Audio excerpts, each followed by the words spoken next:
So it is thundering outside, so I might not even be able to work out. And the nice thing about this camera as well is that I don't have to keep on adjusting lighting, like touching here, touching there, whatnot. Well, when I touch certain places, it goes a bit lighter and what have you, but the lighting just kind of stays all throughout. It does not shift, and so I'm not distracted like all the time.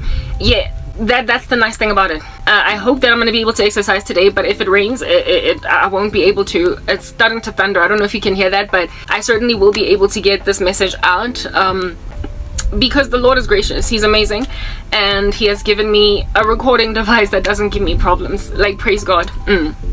I went to go and check in my gallery to see if my videos saved, and yes, they did. So let's go on right ahead and tell you explain to you what dreams I got last night. You know, guys, I've got a very evil family. I have an evil family, but my family members are like pretty much South Africa. Yesterday I spoke about how it is that South Africa is as good as dead. It is damned, it is judged because of its stance with Israel, its abandonment, its severance of diplomatic ties with Israel, that it just basically is a done country. It's done for. It's done. Like, it's over for South Africa. Absent of a miracle that will change the mind of our leadership, this country is on a trajectory for hell. It is on a trajectory for death, and collectively as a nation, it is about to die, but for a remnant that God is going to save for his own purposes. All right.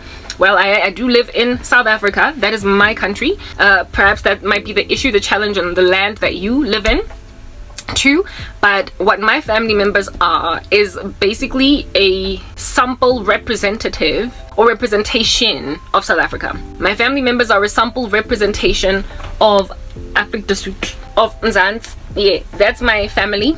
All right, and my family being the sample representation of the nation that is South Africa. You can therefore gauge Ndefela using a tuning fork or some kind of a speculative device like a compass, I don't know, a litmus test, anything at all, a temperature, a gauge, all up in your grill. You can gauge from my family's nefarious activity the true state of South Africa as a land altogether.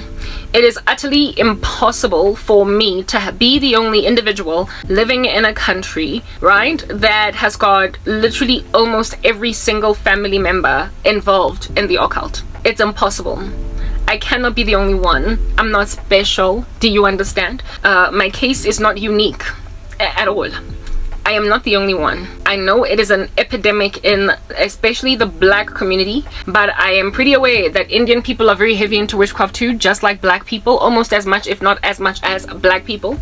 I have had sorcery that I was slapped with by how many of them? Like perhaps the two white men have put witchcraft on me. It's not that prevalent in the white community. The one white guy, it was for career purposes. He was competing. It was a gay guy that was somehow strangely converted to Islam. I don't know how it was working out for him to be gay and still Muslim.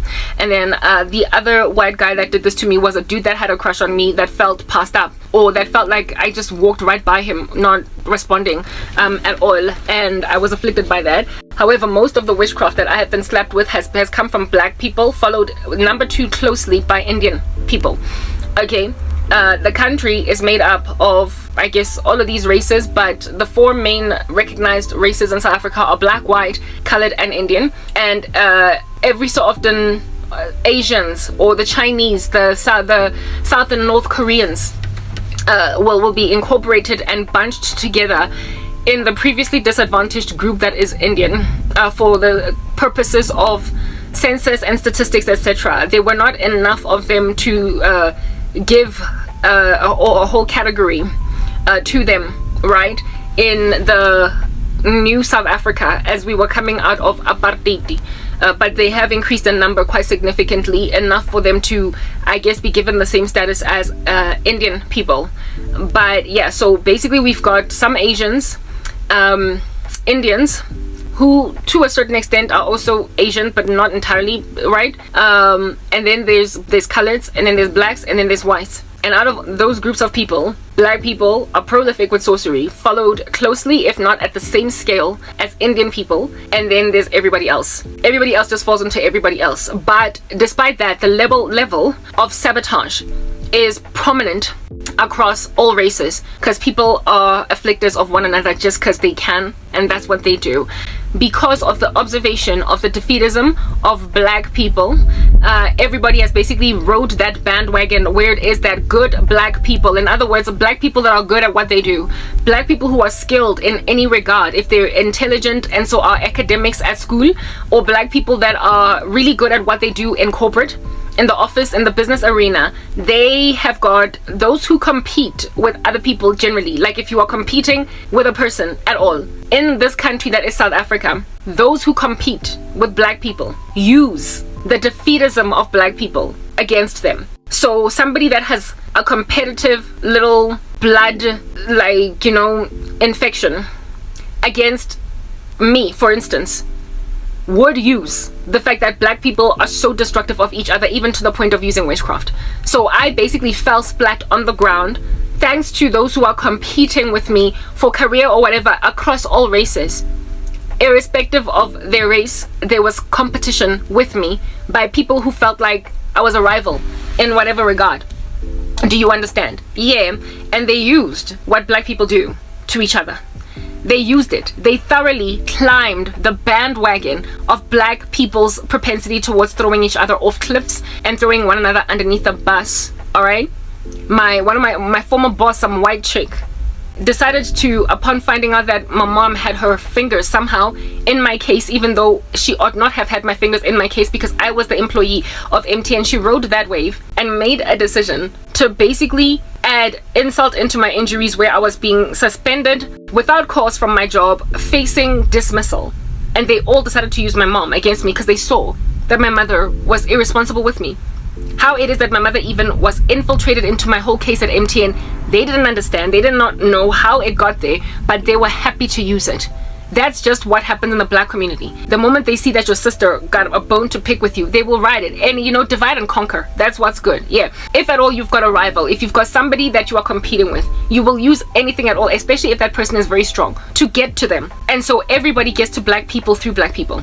And the rest of the country gets to black people through black people. They look at our defeatism and they use it. So as a black person, you have got to put a guard up around you, put a shield around your body so fortified that no one can bring you in your own individual capacity low. Because the moment you have any weakness, the moment there is any kind of a hole in your bucket, the moment there is even one perforation from your bucket, the whole world that is competing with you is going to use it. Do you understand? They're going to use it. And in the black community, the perforations in our buckets, the things that cause our buckets to leak, is other black people. So when you are living in a country that has got a majority of black people, and there is this level of abuse of black people by everyone using the defeatism of the black community, the whole country is in disarray. The whole country, it's Africa. This is South Africa. It is largely black. And so when you mess with the black community in a black country, you on that day are messing with the whole nation. So South Africa as a country is judged. South Africa as a country is dying because of its murder of black people, because of its desecration of blacks through blacks. So everybody else is under judgment. The thing that I was speaking about yesterday, with South Africa being like done with as a nation, God is using this defeatism against one another within the black community, and therefore the capitalism by everybody else that's not in the black community against the majority demographic in the country. That whole thing is literally laying South Africa as a country waste. It's destroying the whole country that is South Africa. It is destituting it, all of it. It is putting the whole land in the ground. Do you understand? And what it is that I am, it's starting to rain now, and when it rains, I get so distracted by how loud the rain is, but I will try to talk through it, okay? I will try to keep my peace and keep my cool all throughout it all, because it is what it is. I lost everything because black people are defeatist, and everybody noticed it. And as good as I am, as gifted as I am, as skilled as I am in so very many respects, I had, of course, many people who are competing with me. I had many people who were competing with me academically. I had many people who were competing with me professionally.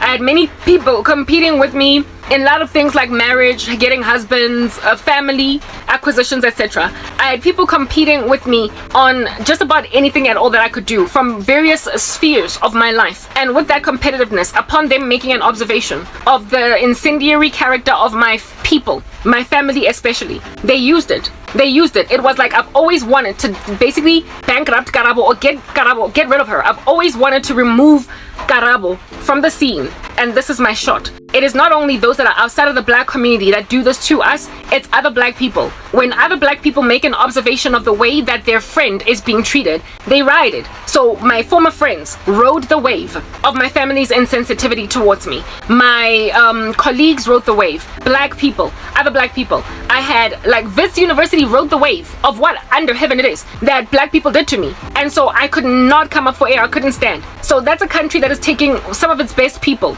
and destroying them because they're making an observation that they were born wrong. They were born in an ecosystem that is incredibly defeatist. So the devastation of the black community in South Africa is the devastation of South Africa. Therefore, all these other people standing in silos, imaginative of the fact that this thing is a going concern and it can continue to be proliferated, are naive. Because you cannot massacre the black community in a black country and not have the whole country fall apart. It's Africa. It's not America. It's not even Europe. It's Africa. You cannot decimate black people in Africa and expect your country to stand. So everybody that has got a standoffish mindset where I'm concerned is just shooting themselves in the foot. You're going to destroy enough black people until there is such a big dent in the country. Given our sheer numbers, we literally are the majority of the population of this country. Just because of our sheer numbers alone, the economy is going to suffocate, the country's going to fall into disarray, and there will be a civil war, the proportions of which will never have been ever heard before in this country. That's what we're headed for. And it will all be because of everybody's insistence of using black people's incendiary activity against each other, against them. So because you refuse to correct what it is that black people are doing, not only that, because you also insist on capitalizing on what it is that black people do to each other, everybody else is essentially kind of in a bad bunch. Everybody is in a rut. Everybody is going to have a bad day tomorrow because they are missing in a country that is full of black people, majority black people with black people. Is that basic? South Africa is literally going to get judged because of the apathy towards black people. It's going to fall as a country, like the comprehensiveness of it all. It will fall because of causing black people to fall. And this will have been sparked by competitiveness in multiple arenas that then caused people to capitalize on that. Yeah. So my family members, what they are, as evil as they are, they cannot and definitely are not some kind of a skewed or a biased sample that therefore cannot be used to accurately represent an entire country. They can. My family's makeup is similar to the makeup of many black families in South Africa. Black race of which is the majority of South Africa. Let's just put that out there. We make up a big percentage of this country, and so because we make up a big percentage of this country, it is quite a big percentage of people that are walking in this ridiculousness.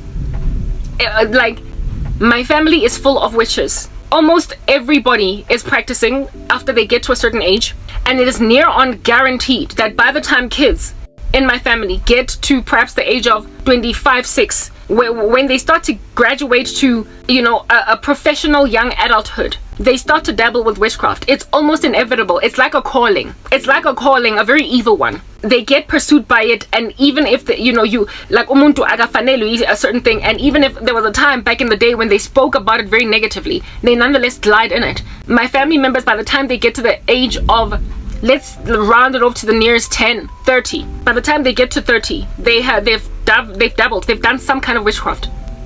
Literally, almost without fail. Oh, there are very negligible cases of people that have kept their hands pure. Almost everybody by the age of 30 has used witchcraft. And I only use the word almost because it's fair to use the word almost. I'm tempted to say all. Only reason I did not end up using sorcery is because I gave my life before I could to Jesus. I got born again at 26 and a half. But if I had not gotten saved, I would very highly likely have inevitably used witchcraft in some way or form. Why? Because I'm black. And the black community loves to slap each other with witchcraft. They're always wearing the that they literally ram into people's faces. Black people cannot stand other black people being okay. And so in a crew of friends, you are going to be basically dealing with one girl that's going to decide. I had that in my crew of friends from high school. One of them made a decision that she's going to go and pursue her career as a chartered accountant, while the rest of us are going to struggle to be okay in life. My former best friend, her would-be husband, slowed down her career so that he would look appropriate next to her, given that he was struggling in business and he was dating a woman that was studying and was inevitably on a skyrocket trajectory upward, and she was going to do really well in her career, and so he slowed it down. But her would-be husband, that now today is her husband, was not her only afflictor.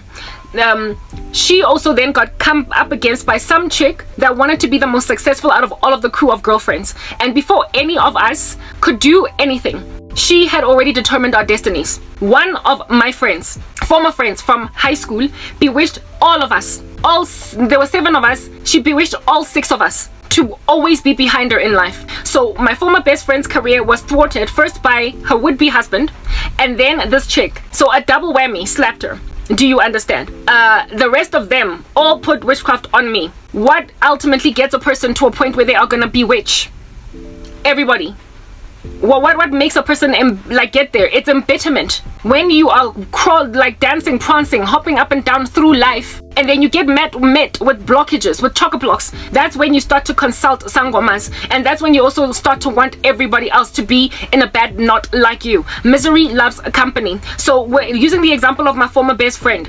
She had her future husband not only bewitch her prospects for a career, slowing it down, he also insisted that she stay with him even though she wanted to leave him. So she was already blocked from getting the romance that she desired, and she was also blocked from getting the career that she desired. Upon meeting with chock-a-blocks and having a slow growth of career and a slow and basically an unloving a situation that she didn't want to be in romantically, that she was trapped in by pregnancy, she then, once she was sitting around with a baby in a career that was not moving as fast as she would have loved it to move, she then looked at everybody else. She looked at me, and she looked at basically, well, let me talk about me in particular, the spells that I know that she cast on me. She came against my prospects, especially in marriage. She did not necessarily gun for my career. Not initially anyway, she ultimately did. But first she came for me with love. Do you understand? Because she was miserable. And misery loves company. So she wanted to be able to relate in the grain of settling that she was in with someone that she was on the come up with, both of whom were ambitious for certain outcomes in life. And she had already experienced a loss of some of her dreams. And so she wanted somebody to join her in that grain. And so she bewitched me and my prospects for marriage. Kept on getting dreams about her standing in the way of every guy that would pursue me because she wanted me to be regressed. But that witchcraft was a byproduct of some other people's witchcraft. It was a byproduct of the sorcery of the chartered accountant and also the byproduct of the sorcery of the boyfriend. And the things that the rut that she was put in by both people made her insist on putting me in a rut. The same thing is also true of another one of my friends from high school, where it is that a man that she married messed her up so badly that she then was like, misery loves company, and then she decided that she's gonna mess with the marriage prospects, I believe, of everybody, but I certainly have gotten experience of my own sorrow at her hands. Do you understand what I'm saying? It's people that would have left witchcraft alone. They wouldn't have even bothered to visit a sangoma. They would not have frequented the premises of these little witches to ask for anything at all. If at all they were left to thrive. If they were left alone, if they were not manipulated spiritually, they would have been okay. If my former best friend had been left to basically leave a man she had desperate need of leaving, and if at all my friend was left to grow like this chick that bewitched all of our careers, this friend of mine, let me tell you what this chick did, okay? This friend of mine, how she affected my former best friend. There was a time when my former best friend, albeit being a whole graduate, albeit being a graduate from, just so you can understand the height of sorcery, that this one girl, after she got her degree and was basically studying now towards her chartered accountancy, she made a decision that she's going to be not the only one successful, but the most successful. Her intention was not to impoverish everybody to my level. What I am is an anomaly that nobody expected to happen, because God saw it fit to basically make me what appears to be an extreme case of cursedness, that they might all look really bad. but I'm not cursed. I'm blessed. I can't be cursed. I am in Christ. I can't say that enough. But let's just get straight back to the point again. My friend, all right, my former best friend, this chick, when she was en route getting her CA, made a decision that all of us are gonna sit around, okay? Not sit around, but be behind her. We're gonna be tails to her, right? And she wasn't even the smartest. If anything, she was quite average in comparison to everybody else, but she wanted to be the only one to flying like a bird. Anyway, whatever, right? So this chartered accountant future chick, right? What she did, there was a time when my former best friend was, and at this stage I was born again, right? I had just gotten saved, all right? She had gotten some kind of an internship, like a graduate program where she gained experience after getting her Bachelor of Accounting degree from Wits University, and she was studying further to get, I guess, either her CA or CFA or whatever she wanted, okay? So when you have got that kind of qualification and you also manage to make it into a graduate program, it's highly unlikely, as that kind of a graduate from that kind of a university, Wits, to be ignored when you are looking for a job. It's highly unlikely because it is rare, first and foremost, and it was at the time anyway a very highly sought after skill. So to be ignored and to find yourself unemployed for any amount of time is anomalous.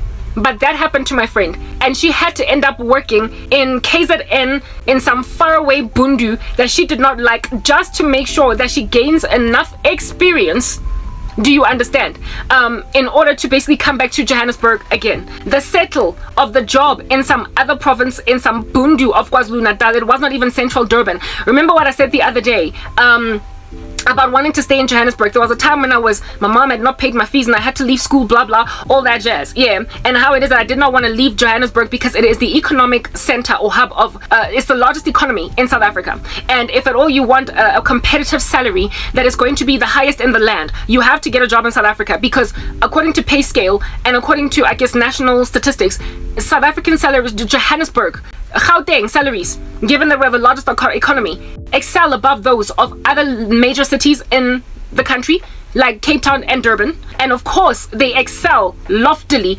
above the non-major cities. Like if you are in a Plazi, a Bundu, you are very highly likely to be earning a negligible salary in comparison to a person with the same job in Johannesburg. Yeah, so this chick set my former best friend up for failure in that she took her out of Johannesburg and put her, never mind a major city, but far away from the major city of that province. She was made to live in KwaZulu-Natal for a season, not even in Durban, and it was, like I said, a plazi, just to keep working. And she was miserable there. She did not like her job. They gave her a house and everything, but she really didn't like it, and she had to use that to springboard herself up, to boost herself in order to come back to Johannesburg. She ultimately did come back to Johannesburg, but the season of time of unemployment was so long, guys, that she was busy getting phone calls from creditors and from creditors, yeah, on some, hey, you better pay us or we're gonna put you on the credit bureau. Now, she was a person that was headed for either CFA or CA, either a chartered accountant or certified financial analyst. And in the financial services industry, even though it is still unconstitutional, I don't know why they're not listening to the law of the country, if at all you find yourself for any reason at all being a financial services professional on the credit bureau, it's over for you. It's over. Like this chick, my friend, hard and fast, and she nearly lost her career. She would have had to first get off the credit bureau before she would successfully interview for any job in the financial services industry as a financial graduate. For crying out loud. So this chick was sitting at home for like almost a year, if not longer than a year. And it was her sitting down at home that upon us talking on the phone, I came to learn that, she's having to make deals and everything, right, with like her debtors, her creditors, sorry, people that she owes money on some, please don't put me in the credit bureau, I will pay you this month, I will pay you this that month. Her family was trying to help along, but nobody had all that money to be able to help her along, I guess, as well as she needed. And again, that should have been evidence of the fact that she should have left that man that she was with, because as a man, when your woman is in that position, she should not have to face loss of her career. Why wasn't he able to pay off all of her debts during the time of her downtime?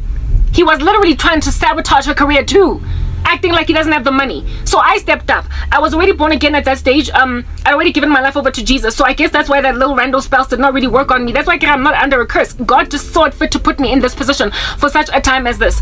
I called her, I was like, my friend, I will give you this much money every single month and you don't have to ever pay me back again. And this is going to enable you to pay some of your debts, because I understand that being a financial professional, you are going to basically be ruined if you find yourself on the credit bureau. You're gonna apply at a Rand Merchant Bank, your FNB, you're gonna apply at Investec, you're going to apply at like a consultancy or whatever. You're gonna apply at KPMG, at PricewaterhouseCoopers, and they're gonna do a credit check on you, and they're gonna be like, this chick is only 26. She's only 26, for crying out loud, and she is already on the credit bureau. We cannot have financial services professionals that are financially irresponsible to a point of ending up on the credit bureau. So this chick set up my friend for failure. She amazingly, miraculously survived. I guess that's what happens when you have somebody standing in the gap for you. I used to pray for her every day to get a job, and I also basically parted ways with something like 2,000 rands of my own salary every month to make sure that wherever it is, so she does not get put on the credit bureau.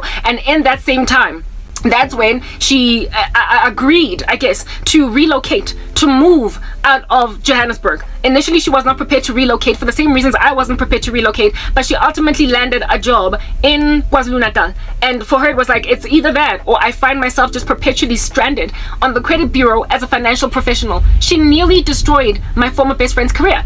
That other one, the first one, that wanted to be the most successful one out of all of us, she nearly derailed my former best friend's entire career. If she had at all gotten on the credit bureau, she was going to struggle to get successfully interviewed for a job. She was going, like the recruitment agencies that would have called her up based on her CV, based on her skills, based on her academia, based on her degree. They would have called her, can we please come and see you?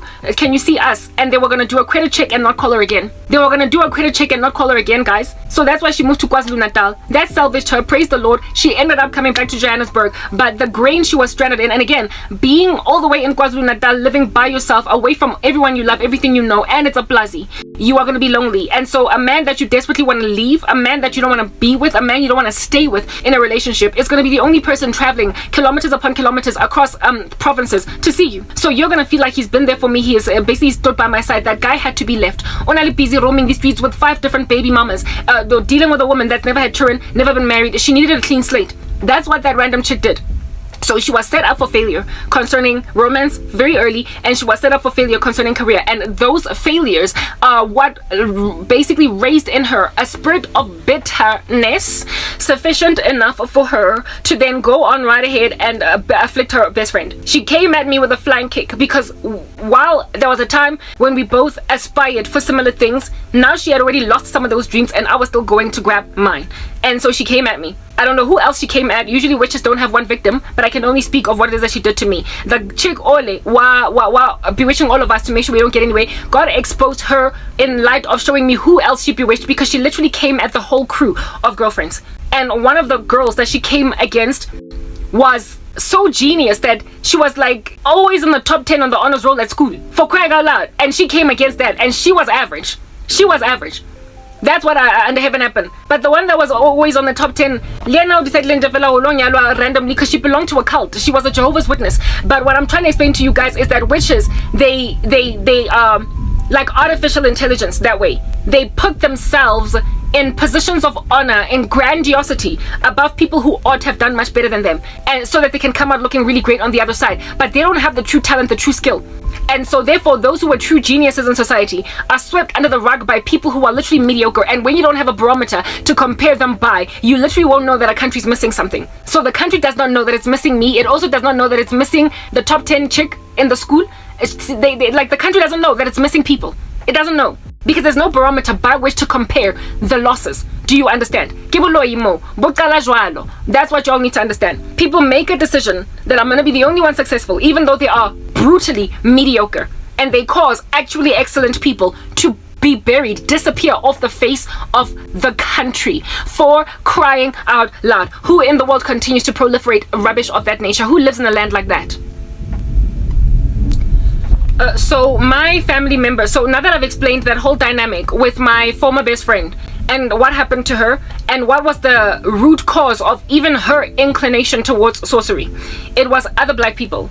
It was the ridiculousness in the black community, where people decide, basically, you know, God likes to call them planners of other people's plans. He calls witches planners of other people's plans. Like, they make plans for other people. They plan for other people to walk in a stead that they did not sign up for. They plan for other people to do ABC, to marry certain people. A man that puts korobela on you is planning your wedding on your behalf to him, when you can't make a plan to marry a certain kind of man. You want a godly man. You want a man that is this tall. You want a man that has these interests. Yeah, but the guys, the korobela person rather plans that you're going to marry him, whether or not you like it. They are planning other people's plans. And the level of chaos around a person, therefore, who has had which spells cast around them, is such that it causes them to end up embittered, because everything that they are trying to acquire in life, everything that they're vying for in life, it just somehow reaches a chock-a-block. And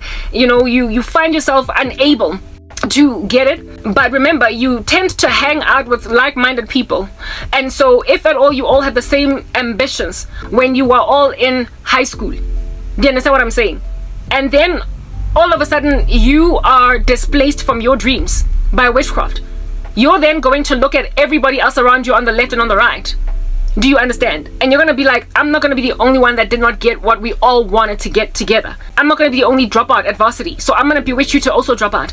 I'm not going to be, etc. They manipulate people's outcomes, and so they cause people to sin. According to the scriptures, it would be better if a millstone were tied around the neck of a person, and that person be thrown into the ocean, than for them to face God in the judgment if they cause any of these little ones of mine to sin. So in other words, when people cause sin, they are in a far worse state than everybody else around, right? The person who sows discord between brothers, the Bible also says offenses will come. So in other words, sins, offenses, mistreatment, calloused behavior will come. But woe to the man through whom those offenses come. When a person has been the initial spark in a dry, arid field full of grass, when they're the first spark that causes an inferno, the inferno must come according to the Bible. The fields must burn. People will sin, but woe to the man that started that spark. Woe to the one through whom these sins have commenced. So basically, that random chartered accountant from my high school that caused all of my other friends to sin, woe to her. Offenses came, they sinned, but woe to the man through whom these offenses came. She is basically facing a grander torment in hell than all of them combined. All of my friends in high school cast spells on me, but woe to that one who initiated the sorcery of other people, where you will chock a block or prevent a person from doing something, and upon them being disquieted by their inability to achieve their dreams, then getting so bitter that they will then become witches. Woe to you. If at all you're the person that caused a person that would never have dabbled with witchcraft, if you are the person that caused them to finally consult a sangoma, woe to you. One of my friends also was caused to get into witchcraft because of a horrible man, an ex-husband that ransacked her life so badly, embittered her so terribly, that I guess woe to that man that caused my friend to be that bitter to a point of using witchcraft on me. She was in misery, and she wanted me to be a divorcee too. She wanted me to also be unlucky in love, whatever that even means. She also wanted me to hit brick walls in that regard, in the romantic field. And so she bewitched. I don't even think it was just me. I think it was everybody. But like I said, the one that God is a lot offended with, very offended with, is the CA that messed with everybody. She's the one that God showed me everyone that she bewitched, because all the other of my friends, God did not show me what they did to each other, if at all anything. He rather showed me what they did to me, because I guess I was a person of interest in that regard. I was a stakeholder of their sorcery, so he showed me what they did to me, but not what they did to each other. But witches very rarely ever have one victim, so I don't know what they did to each other, except for that one, because she did it in one spell, in one sitting. She visited a sangoma and said, all my friends from high school, go fela bona. They will not be anything in comparison to me. I am going to be the most successful one, for crying out loud. And that spell, I saw it working in my former best friend. And if that chick did not have anybody standing in the gap for her that was actually truly saved, I don't know where she would be today. I was already newly saved after when she started to struggle to have a way with her future. And so therefore I was able to successfully stand in the gap for her, help her along, and then she bounced back again. But then later on she ended up turning to sorcery too. So the friend that I had, everybody, the one that bewitched everyone, my former best, basically my whole crew of friends from high school, all belonged to families in South Africa. They all belonged to families in this country, all right? And so basically, since all of them are clearly witches, from what God showed me, all of them kebaloi, do you understand? All of them are witches. and they belong to families. And so therefore, it evidences that in the black community in particular, there is such a high percentage of witchcraft involvement by people. There is such a high percentage of, no, that just went too dark. There is such a high percentage of people practicing witchcraft in the black community that in any family at any given time, you would likely be dealing with like a good 70 to 80% of the members therein involved in some kind of sorcery. Why would that even be true? Look at my friends, right? This rain is going to distract me and make me very, very, very uncomfortable to speak because it's so loud, but I will try to articulate myself above it, okay? One of the biggest reasons why rain is so destructive to my speeches is because of this corrugated iron roof that is so loud when rain lands on it that I can't even hear myself think. But I hope to be able to maintain my thoughts anyway, and I hope the rain slows down just to enable me to finish this discussion so that I can get my thoughts out fully and wrap my argument in an inference that is understandable by you. Okay, right, what was I talking about? Yes, all of my friends from high school, they belonged to families, right? And in the black community, just based on the sample representation that is my own family, a good 70 to 80% of people in families are practicing witchcraft.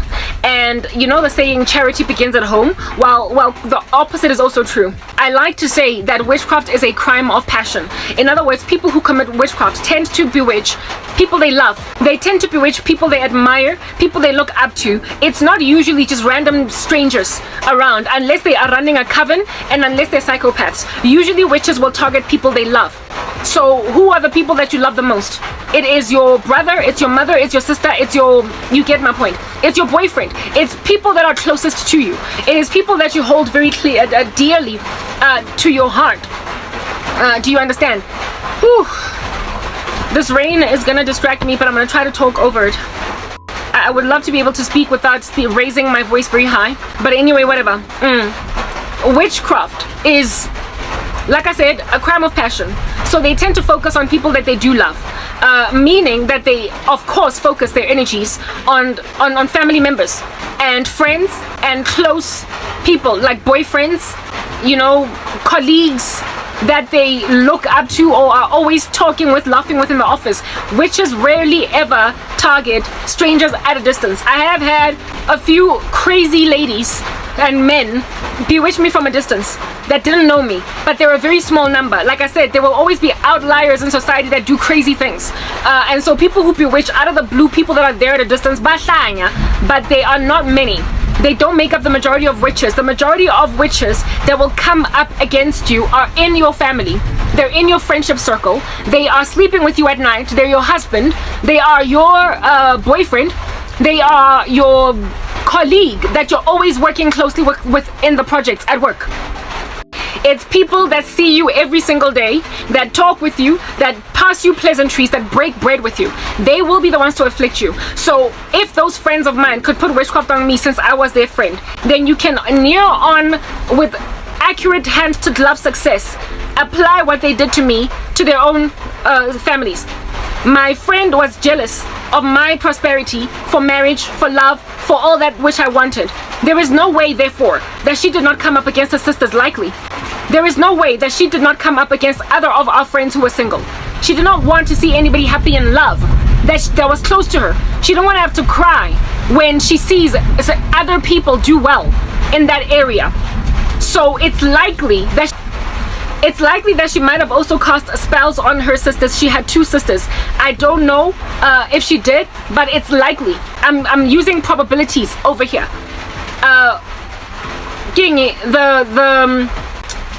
The one, for instance, that got married in a cult, she came against my prospects for marriage and a career because she had to stop working. Because of the cult. They made her knock door to door as a Jehovah's Witness while she had like a whole financial degree, mathematics degree from university. She was an academic. She was supposed to thrive and get a career, but they made her a stay-at-home Jehovah's Witness wife. So she became embittered and wanted me to basically have her fate. She wanted me to be a stay-at-home wife to some dude in a cult that married me off to him that I don't even love. So it is usually affliction and compromise settling that causes these people to in and of themselves turn to sorcery. And then the one with Jehovah's Witness, this stuff didn't suit her. I don't know. There is no friend of mine, guys. No one in my life looked like the kind of person that would consult a sangoma. I had another friend who was actually the cousin of my former best friend, strangely, but we met in different ecosystems. I met her when I was working at MTN. She and I used to talk all the time about what we wanted in men, and she was older than me by like 3 years. But when I met her, we were both still single, waiting, I guess, for husbands and stuff. Well, no, we were both dating, but we were single in the sense that we were not married yet. She broke up just like I broke up with my ex-boyfriend, with the guy that she was with for very many years. That guy only busy ammo user, not use, what's this? He was toggling 2 girls at the same time. He was dating her and somebody else anyway, so it was great that she broke up with him. Right, and after they broke up, we were even more solidly convicted that the two of us we're not gonna have children out of wedlock. None of us are gonna have children out of wedlock. These men must marry us first. Ain't no man ever gonna convince me to give him a baby. Those are the conversations we used to always have. She met some dude that pressurized her into giving him a baby. This guy was already a baby daddy of 1. He already had a baby mama. He never made an honest woman, and she could not see that as a warning sign. He's the kind of guy that makes a baby and leaves. Do you understand? And this guy gave her so much pressure. He was so wealthy that he could have afforded to take out Lobola real fast. He could have afforded to marry her really quickly. It would not have taken much. But instead, he insisted that, he was such a big baby that would throw his toys out the cart. He basically emotionally manipulated my friend into finally giving him a child. I believe that guy also used witchcraft on her because she literally lost her mind when she was with him. Her family didn't even like him. Yeah, after giving him the first child, you would imagine that Lobola now would finally start happening. No, it didn't happen. She gave him a second child. This guy bought her when she was heavily pregnant with, I don't know if it was a first or a second pregnancy. He bought her some big SUV, some big chunky car. And I'm like, you bought a woman a car, an expensive car, instead of take out Lobola. You know when a man is that narcissistic and that manipulative, when he is so abusive, that he would show a woman that I can afford to take out Lobola, but I just don't want to. You're just gonna give me babies. What the heck? This man already had a baby by some other woman. My friend should have stuck to her guns if she loved him that much, that you will marry me first or I'm getting out of this. But she stuck around, gave him 2 babies, and all she got instead of Lobola was a car. Well, the same friend, the ambitions we had in that we were not gonna give husbands, boyfriends, babies before marriage. She, of course, abandoned that dream, and now she was looking at me, who was still bright-eyed and bushy-tailed, waiting on better. Waiting to marry my husband, then only have a baby. She was miserable in a union with a man that tricked her. Do you understand? And so she turned to witchcraft. She bewitched me. She bewitched my prospects for marriage. I had a dream where she had abandoned the baby that she gave that guy at the corner of a hospital, because she was suffering from postpartum depression. She didn't even want her baby, and she was shoving that baby down my throat on some, you take care of it. In other words, in that dream, she was suggesting, you have a child with some boyfriend, and then you and I can be the same again. So basically setting a woman up for failure, the way that you fell apart. That man bewitched my friend so that she would become namby-pamby and docile to suggestion of that nature. When she finally realized that she was trapped, she then got so embittered that she came back at me. I'm trying to make a point here. That witchcraft begets witchcraft. That witches beget more witches. They put people in such bad straits. They put people in such a bad corner.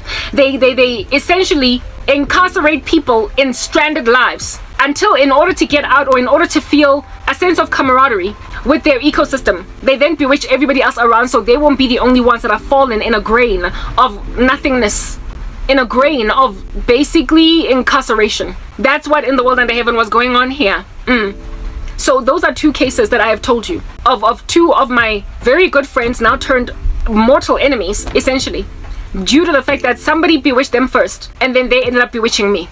Witchcraft begets witchcraft. So if enough black people who are so defeatist against each other bewitch black people, you are then gonna beget more black witches. The growth of witchcraft in South Africa has happened because of people finding themselves in dire straits. People finding themselves chock-a-blocked, people finding themselves unable to move, and people also finding themselves in ecosystems they never signed up for. Dreams and visions that they had when they were children, when they were younger, were shattered in a matter of months after meeting certain people, and upon their dreams being squandered just like that by some random thief on the periphery of them that calls themselves a colleague or a sister or a mother or a brother, a friend, or a classmate. Upon being decimated by people on their periphery, then in and of themselves become decimators.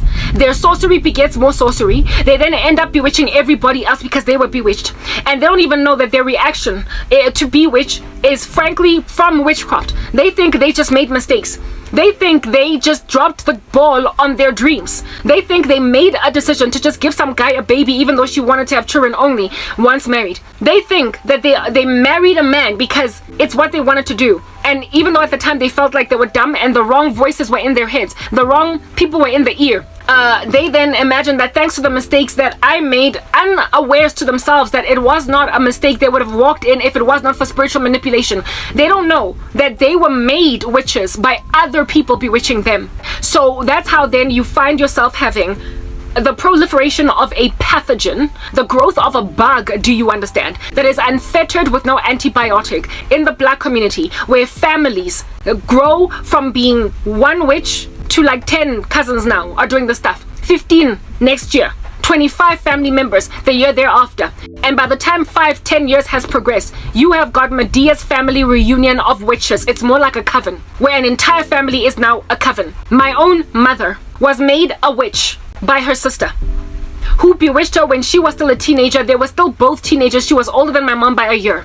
And because of all of the chock-a-blocks that my mom met later on in life because of her sister, my mother became embittered and started bewitching everything and everyone around her, her friends, etc. blah blah. The witchcraft of my mom's sister is what caused her to end up married to my dad at all. My dad was the absolute wrong fit. He was a wicked man, a horrible guy. He was one of those dogs that are busy sleeping around all over the show. That was my dad. He did not make sense for my mom even in the slightest, and my mom settled for him. And their marriage was also there was a groove put in it. There was a discord sown in a marriage with a man that was already a loose cannon. He was already a loose cannon, and then more witchcraft was put on both him and my mom. My dad was never into witchcraft, but he was just a worthless guy. He was not the kind of man that any woman would want to end up with. He was never serious with anything or anyone. He was entirely selfish. He could never focus on anyone but himself. That was my dad. So she was made to marry my dad. And then after marrying my dad and my mom were then put under a spell in their marriage. It sowed discord in their union so early that they were fighting literally from the time that they tied the knot. By the time that I was made, there was so much war in that marriage, and they got divorced when I was just 5 years old. My older sister and I are separated by 2 years, a gap in between us. And when she was made, there was somewhat tranquility and peace, but by the time I was made, there was war, and there was no way that marriage could continue to linger. So they got divorced ultimately, right? When my mom was maybe 31, 32. That's what's good. My mother, being 31, 32 and not born again, unsaved, and being as gorgeous as she was. If you think I'm pretty, understand I ain't got jack on my mom. Do you understand? She was far more beautiful even than me. She was one of those hard knock yellow bones, Ezi Hectiki, that every guy was trying to get with, alright? That was my mom. Yeah. How in the world, as a 31-year-old, I'm 39 right now, my genes are from my mom. This anti-aging thing that I got going is from my mom. How in the world, as a 31